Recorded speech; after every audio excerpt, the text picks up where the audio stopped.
Colin, thank you for being here with me again. Sure, It's Richard. My pleasure.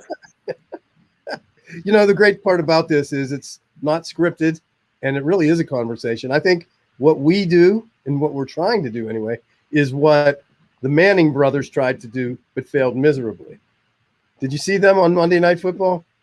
I did. I thought they failed miserably initially, and I thought that when they loosened up and got going, I thought they were Yeah. okay in the second Yeah, half. I did too.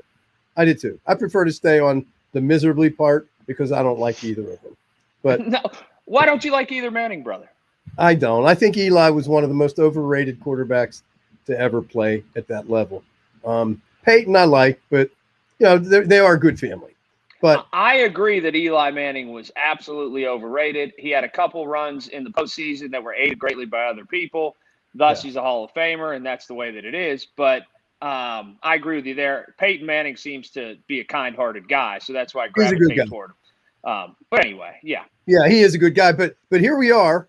Mm-hmm. We're going into a week, and I don't think you can talk about next week until you really talk about last week, right? What did Absolutely. you think? Man, I mean, I'll be honest with you. When the first quarter, I thought we were going to get torched. I really did.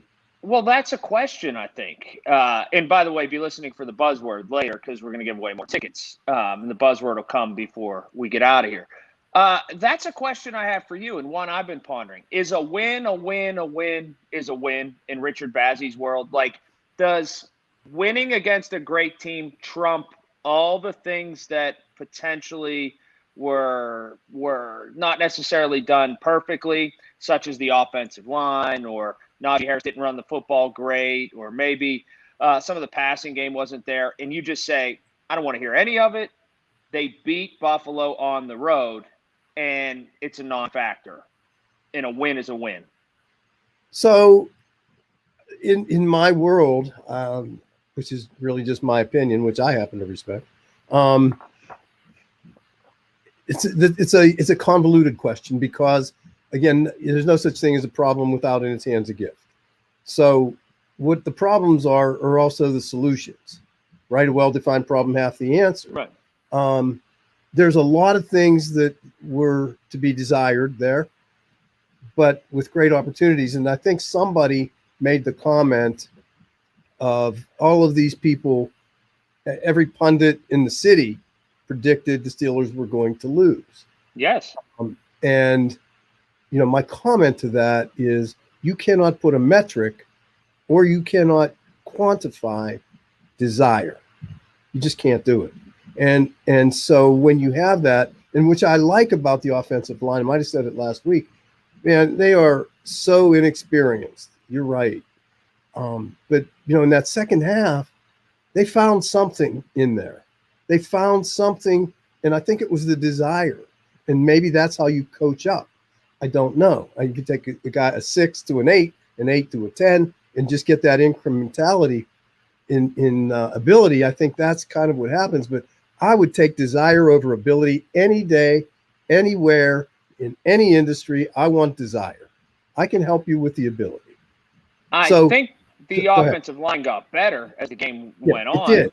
And I think you get on the airplane and you say, for all the ills and all the things we didn't do right, we just beat a team a lot of people are picking to go to the Super Bowl at their place in the first game that they've had a ton of fans back there, and the place was bonkers. And for me, that trumps all. Like, when you go and enter into a contest, the goal is to win.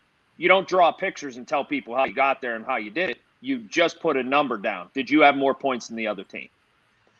100%. I'll give you a small example. You and I have been around the Steelers for a long time. If you remember, Russ Grimm sat there with me, and somebody said to Russ, Russ, how do you coach your offensive line? He said, I really don't. I just say, there's your job. There's that man, the quarterback. That's your job. It's to protect him. I don't care if you do circles. I don't care if you use your left hand, your right. I don't care how you do it, but protect that guy. And I think that becomes your question. Does a win matter? Doesn't matter how you did it, but you won. Let me ask you something, because I've been pondering this in my brain, because it's generational and things go differently, right? As we just talked about the game that just happened, and now we'll talk a little bit about the game that's about to occur. For people a little bit younger than me, it became the Ravens. For me, it was the Cleveland Browns. Now it could be, I don't know, back Are you trying to whoever. say for me it was the Raiders? Well, considering you are 42 years old, yes. Um, 142 maybe. is there still that juice when you see the Raiders logo? Because I'm just seeing this as another game. People don't remember the Immaculate Reception. They don't know the Raiders. They don't understand Kenny Stabler. They don't think about Al Davis and the Raiders. No, It's lost I its agree with that. juice. Yeah, no, I really agree with that. I was trying to think about that today, actually, and I kind of looked up the Raiders, and it just doesn't. I think we're more regional. We do care about the Ravens still. Cleveland will always be our number one rival, always. And then our division became so strong that I think our rivalries are right here in the AFC North, and so they incite the most passion. The Ravens crazy, the Browns crazy, especially after they did what they did to Mason Rudolph. Right. So there's a lot of passion there. The just win, baby, and they have to know Madden because we still play Madden. What is it, 2021 now, right? Right. So John Madden's still a voice that we know. We just don't maybe know the context of where John Madden placed in history. But no, I don't think we matter. I don't think it matters. But what does matter is the fact that the head coach of the Raiders, John Gruden, and Mike Tomlin have history, right?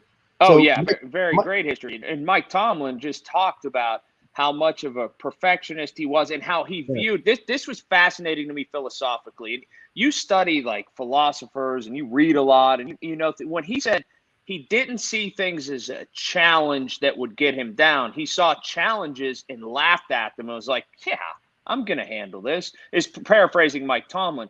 That John Gruden, he rises to them and almost wants them and accepts them as opposed to trying to circumnavigate them. You got to be wired differently to want that kind of thing in life. Well, he's nuts. And I actually really like John Gruden. I like his energy. I like his passion, his enthusiasm. I really like him. He made a comment last week I didn't love, and that was the comment where he thought his tight end was the best ball player he's ever coached. Well, he's worked for 7 NFL teams. Right. So, 7 NFL teams, 53 times what? 53 times 32 NFL teams. That's probably about 12,000 people. So he's saying this guy's better than 12,000 others. And I'm kind of doubting that, but John does get excited a little bit. But I do like him, and I like. Didn't he create Tampa too? Yeah, when they were, and Mike Tomlin was on that staff down there. So what is Tampa 2, Colin? Can we tell people what that is? Yeah, it's just a defensive scheme where you take a lot of risks. It's a lot of reward.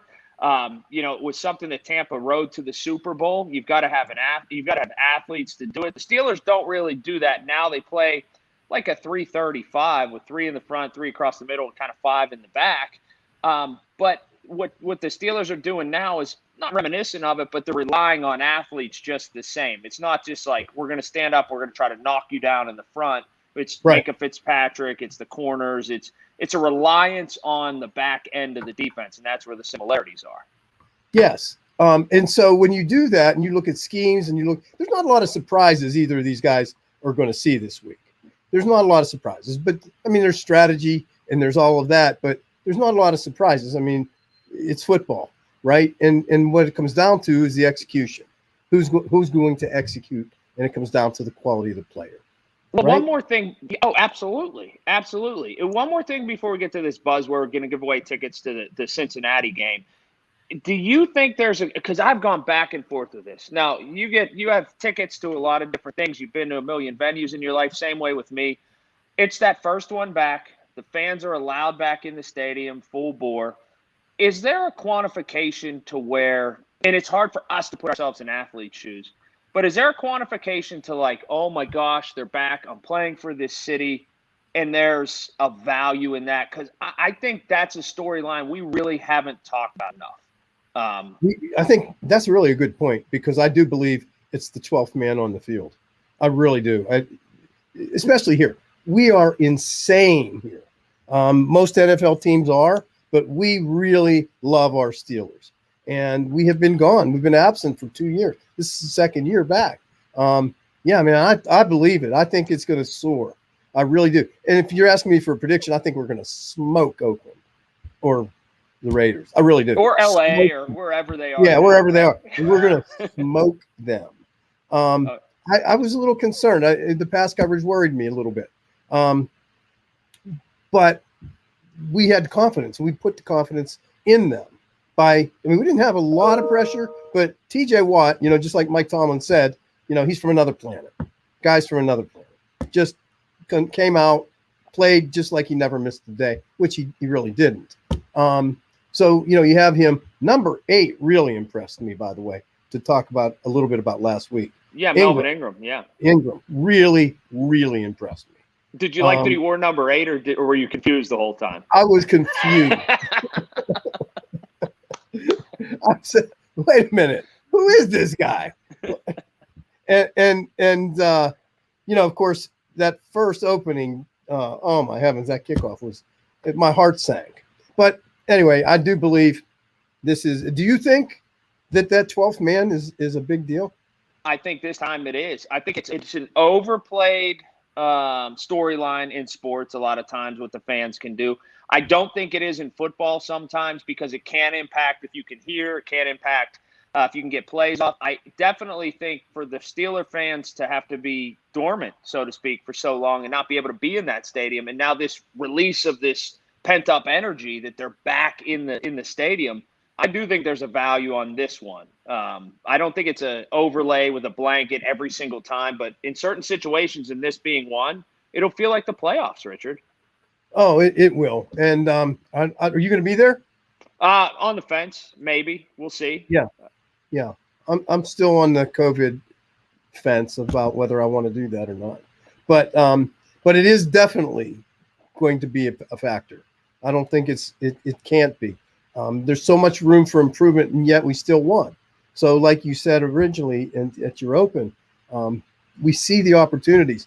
Najee, I mean, man, he could just uncork it at any moment, every play. Matt Canada getting used to seeing what he has on the field. Mike Tomlin is always an X factor to me, always.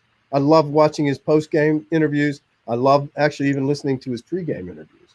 Man is just smart, and especially football smart. So I love all that. I get very caught up in it all, and I do believe, first of all, Ingram I think is an upgrade over Bud. I do, because remember, Bud wasn't great until TJ Watt came along, right? Exactly. Yes. Exactly.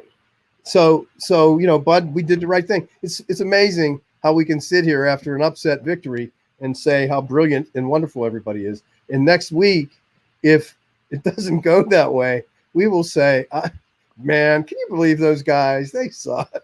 Yeah, they're awful. All right, you already gave your prediction. You think the Steelers are going to win big. I don't think there's any way in the world that the Raiders will be able to score 17 points on this defense. Thus, the Steelers will just need to score 21 or so. So that's where I'll have it. I'll have it 24-16, something like that. Steelers, I think they'll win by 8. Sounds like you have them a little bit bigger. I do have them a little bit bigger because I do think the offense is going to gel. The thing about this, I don't think we have ever, and I've always been a Steelers fanatic, I don't think we've ever had the talent in the skill positions that we have. I mean, Deontay, he takes a whole season. He works on not dropping the ball. He's catching tennis balls. He's using tennis ball machines. He's doing everything, and it showed, right? Yeah. You have Deontay. You have Washington. You have Juju. You have Claypool. I mean, man, it's overwhelming, the talent. And they don't even use Freiermuth or Ebron. They hardly use them. So wait until Freiermuth gets caught up. Wait. I agree. All right, you ready to give these tickets away, Richard? I am, but I want to say one more thing. If I have time. Do I have time? You got plenty of time. Yesterday, I was visited by the wife of the ex-offensive coordinator, Ken Wisenhunt.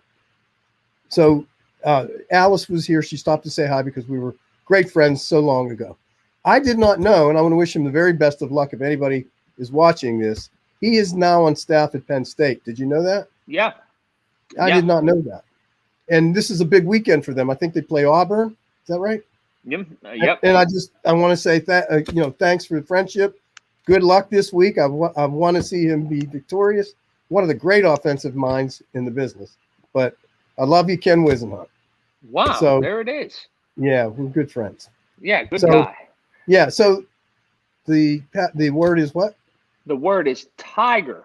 Tiger, because they're going to play the Bengals, and we give these tickets away for that game. It'll be on the Schultz Ford Instagram page. You're going to have to use. You're going to be queued there, so take it there. You're going to have to use that keyword is Tiger, like get it, Bengal Tiger, Tiger. That's it, right? So we had a winner for the first week, so somebody's going to be there in short order at this game, at the home opener. But Tiger will be the keyword for this week. Man, you're confident this week. You're as confident as I've seen you.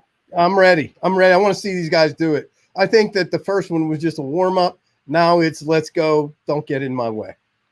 All right, there it is. Let's go. Man, Don't thank get in you my for way. this conversation.